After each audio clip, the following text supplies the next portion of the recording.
channel. Ngayon po panibagong araw, panibagong ritual, panibagong pampaswerte na naman itong ibabahagi ko sa inyo. So guys, kayo ba ay nangangailangan ng biglaang pera? So meron po akong ibabahagi sa inyong ritual na talagang tunay na agarang magbibigay kaswertehan at agarang solusyon sa problema nyo sa pera. Pero bago ko umpisahan ang video natin ito, disclaimer muna tayo sa mga taong hindi po naniniwala sa ganitong ritual o sa ganitong gawain. Paki-skip na lang po ang video ito at humanap kayo ng video na gusto nyo. At kung kayo ay bago lang dito sa channel ko at nagustuhan nyo ang video ito, huwag nyo nakalimutan mag-subscribe at i-click na rin po ang tiny bell para maging updated kayo kapag may bagong videos ako na i-upload tulad ng ganito. So guys, kayo ba ay namumroblema sa pera at napakaraming bayarin? So gusto nyo ba ng agarang solusyon dyan sa mga problema nyo?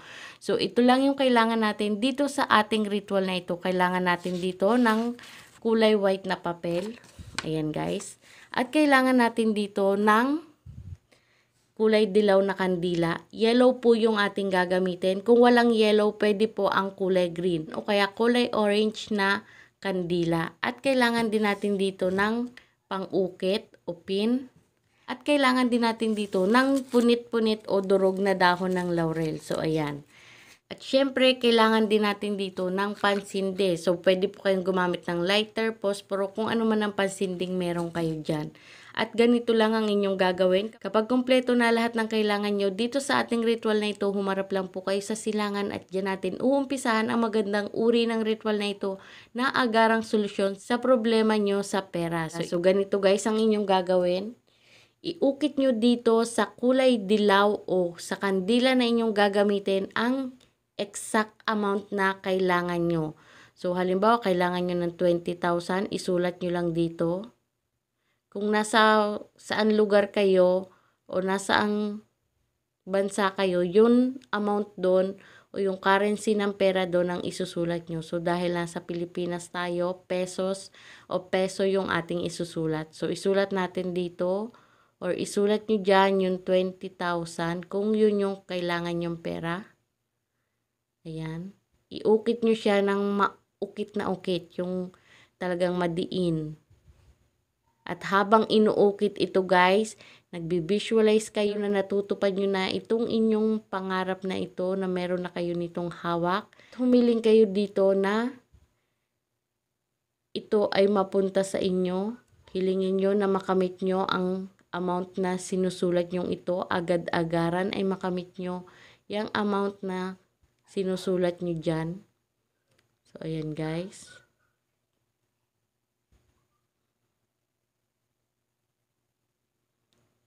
So, ayan. Iukit nyo dyan. Ayan. So, 20,000. So, ito guys ay sample ko lang naman. At pagkatapos, sisindihan na natin itong ating kandilang ito. So, itong durog na dahon ng laurel na ito ay ating susunugin din. So, sindihan na natin ang kandilang ating gagamitin. Bago sindihan itong kandilang ito, humiling muna kayo dito ng walang sana. So, dapat po bagong kandila pati ang inyong gagamitin. Huwag kayong gagamit ng kandilang gamit na. So, dapat laging bago. Bawat ritual ay bagong kandila ang inyong gagamitin. So, bigyang katuparan lahat ng aking mga kahilingan. Bigyan mo ng liwanag ang aking kahilingan patungo sa tagumpay ng aming buhay. Magkaroon ako ng amount na isinulat ko dito sa kandilang ito. 20,000, come to me.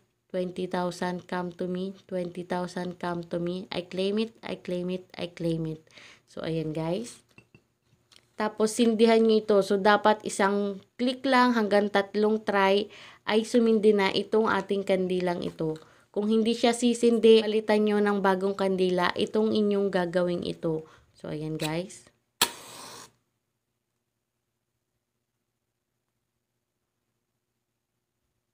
So, guys, kapag may sindi na ang kandilang ito, huwag nyong hahayaan na mamamatay ang apoy ng kandilang yan. Kung mamatayan, ulitin nyo ulit ang ritual. So, magsindi ulit kayo ng panibagong kandila. So, ang gagawin nyo naman dito ay susunugin nyo ang durug-durug na dahon ng laurel na yan. So, bago din sunugin ang dahon ng laurel, hihiling muna kayo dito. Kahit punit-punit yan, kahit durug-durug yan, yan ay mabisa pa rin magtupad ng inyong mga kahilingan. Kahit ilang pirasong durug-durug o punit-punit na dahon ng laurel ay pwede nyong sunugin dito. So, ayan guys.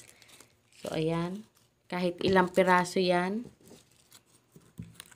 So, humiling kayo ng walang sana. So, bigyang katuparan lahat ng aking mga kahilingan na ito'y magkatotoo.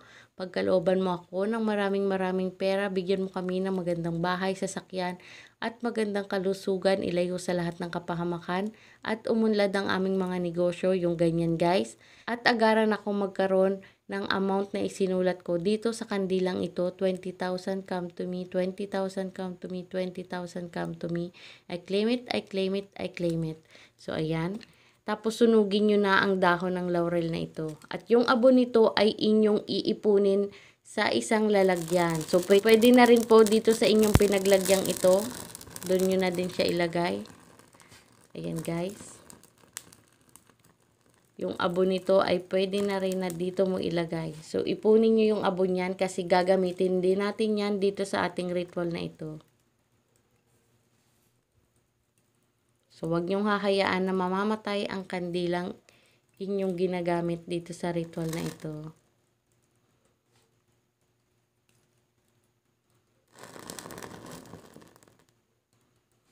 Susunugin niyo siya mabuti para maging abo siya.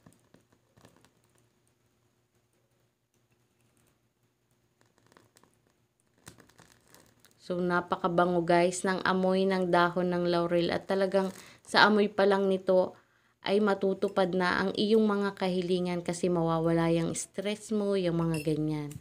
So, ayan. Yan ang gagawin nyo. At dito naman sa papel na ito ay susulatan nyo ng inyong mga kahilingan na walang sana. So ito ay bago nyo sulatan, painitan muna ito dito sa kandilang ito. Huwag nyo susunugin ha, paiinitan nyo lamang. So, ayan.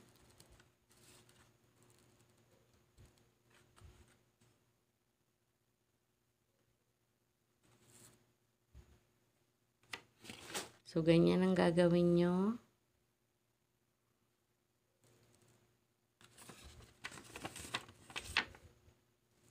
So, ayan. Pagkatapos, ito ay susulatan nyo na ng inyong mga kahilingan na walang sana.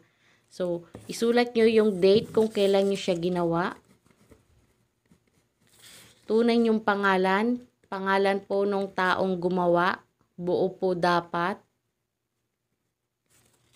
Ayan guys. At mga kahilingan na walang sana. So, isulat nyo dito. Magkaroon ako ng maraming pera. Magkaroon ako magandang bahay, sasakyan. Magandang kalusugan, maunlad na negosyo. Makamit ko ang 20,000 na sinulat ko dito sa aking kandilang ginagamit. Ayan guys. At pagkatapos, lagdaan mo dito sa baba. So guys, kayo nang bahala kung anong mga kahilingan ang isusulat mo dito. So ito guys ay sample ko lang. Kaya guhit-guhit ko yan. So guys, itong ginagawa ko na kapag kayo kaharap, ito'y demo ko lang. Kaya pag minsan ay ganyan-ganyan lang ang isinusulat ko dito. Kasi maganda nga guys, kung gagawa ka ng ritual ay mainam na walang nakakaalam. Kasi pag meron pong nakakaalam, kahit hindi nila kontrahin yan, yan po ay nauudlot na yung swerte. Na po ay kusa nang nakukontra yung swerte. Kaya po kapag minsan nagbabahagi ako sa inyo, ay dinidemo ko lamang. Pero ito po ay ginagawa ko din nang nakapokus talaga ako dito na walang kaharap na camera, yung mga ganyan guys. Para walang kumontra, walang makaalam, walang makakita. Ganun po ang ginagawa ko. So ito guys ay mga demo ko lang sa inyo kaya pinapakita ko sa inyo. Yung tunay talaga na ginagawa ko, na ganitong ritual din naman yon ay hindi ko po pinapaalam o pinapakita kahit kanino. Yung ibinabahagi ko sa inyo ay demo ko lang. Pero ganito din naman yung pagkakagawa nun. Ang pagkakaiba lang ay bukal sa kalooban ko yung pagganap nun at kapag humiling ako ay talagang taimtim, galing sa puso yung pagganap nun. At sinasamahan ko ito ng pagdadasal. Kaya ito'y talagang tunay na magbibigay kaswertihan sa akin. So ito guys ay demo ko lang sa inyo para alam nyo kung paano nyo gagawin kapag kayo na mismo ang gumawa nito. So ayan guys. Itong abo na to, ayan, durugin natin siya. So ayan. So balik ta rin natin para hindi tayo mapaso.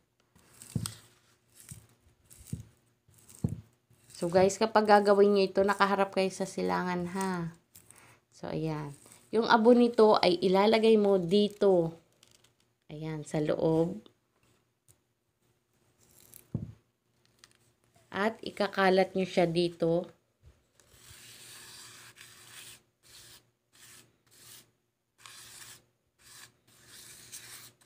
Ayan, ganyan ang inyong gagawin. So, ayan guys, ganyan ang inyong gagawin. At pagkatapos, ito ay tutupiin nyo ng papalapit sa inyo. Ayan. Tapos, kiniklaim nyo yung swerte, yung hinahangad nyong yan, na makakamit nyo siya. 3 beses nyo pong tutupiin. Ayan guys. At pagkatapos, ito ay ilalagay mo dito sa ilalim ng kandilang ito. So, ayan. At hayaan nyo na maubos itong kandilang ito. So, dapat nakaharap kayo sa silangan kapag gagawin nyo ito. Hayaan nyo na maubos itong kandilang ito dyan sa papel na yan. So, kung masusunog yung papel, okay lang. Kung hindi naman, okay lang din. Basta maubos yung kandila dito sa ibabaw ng papel na ito. So, ganito lang ang inyong gagawin guys. Napakasimple lamang po at talagang tunay na magbibigay ng agarang solusyon sa pera. So ngayon guys, ang paggawa nito ay ngayong unang Friday ng buwang ito. So gagawin nyo siya ngayong unang Friday. Kung hindi nyo magawa ng unang Friday, pwede nyo po itong gawin ng Tuesday o kaya Friday kahit hindi po una. Ordinaryong araw po ng Tuesday o Friday kahit hindi siya unang Friday o ganyan. Pwede nyo po itong gawin. So guys, ang paggawa nito ay umaga po. Papasikat ang araw kapag inyong gagawin. Pwede rin naman po kahit madaling araw nyo ito gawin kasi may kandila naman ito. May liwanag na yung inyong mga kahilingan na magdadala sa tagumpay ng inyong buhay. Ganyan lang po kasimple ang ating ritual na ito. So pagkatapos nyo itong mapaubos yung kandilang yan, ganito naman ang gagawin ninyo. Kung masunog yung papel, okay lang. Kung hindi naman, okay lang din. Ganito ang gagawin nyo. Kunin ang lahat ng nakalagay dito, itong papel at itong patak ng kandila o itong upos ng kandila ay kunin at ibaon nyo sa lupa. O kaya naman ay ipaanod nyo sa ilog o sa dagat. Ganon guys ang inyong gagawin. So, ganyan lang po kasimple ang ating pampaswerteng ito. At ito'y agaran na magbibigay ng solusyon sa pera. Sa problema mo sa pera, agaran ka magkakaroon ng pera. Basta po, samahan ito ng panalangin sa ating mahal na Panginoon, sipag at tiyaga, at paniniwala dyan sa ritual na inyong gagawin para ito'y magdulot ng swerte at pagbabago sa inyong buhay. So guys, lagi niyo pong tandaan na ang video natin ito ay gabay lamang. Ang tanging pagdadasal pa rin po natin sa Diyos at paniniwala natin sa Kanya ang makakatulong sa atin sa mga ganitong ritual o pampaswerte na ating ginagawa.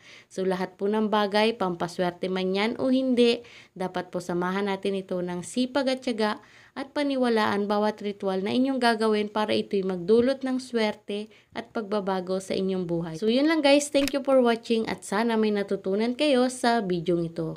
Bye!